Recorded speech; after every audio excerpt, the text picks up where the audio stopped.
Io credo che sia molto importante che le società capiscono quanto è importante il lavoro settimanale, quanto è importante avere tecnici di alto livello che possono dare una caratterizzazione così determinante a una squadra. Quindi veramente bravissima Novara, abbiamo incontrato una squadra molto organizzata, molto attenta, con grande entusiasmo, anche con grandi interpreti, a partire da Marta, anche gli altri giocatori, ma si vede che è il merito di un lavoro fatto con grande attenzione, e questo credo che sia il messaggio più importante.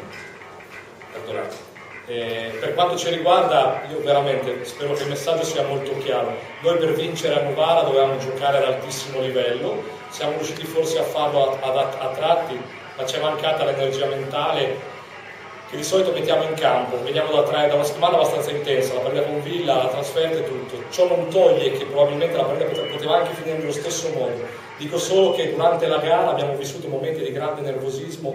Il nervosismo nasce dalla stanchezza, e parlo di energia mentale, non di situazione fisica, perché io ho uno staff che lavora veramente benissimo, i giocatori fino alla fine del set saltavano, tiravano, non avevano nessuna problematica. Quindi è stato un problema dal punto di vista mentale, però è anche vero che abbiamo giocato contro una grande squadra, un grande palazzetto, peccato perché in questo momento stiamo giocando tanto e stiamo giocando credo bene, e ci piacerebbe vincere sempre, vincere tutto, e speriamo intanto di vincere mercoledì, che per la mia società, per me e per le mie ragazze sarebbe un obiettivo incredibile, la Final Four di Coppa CEI.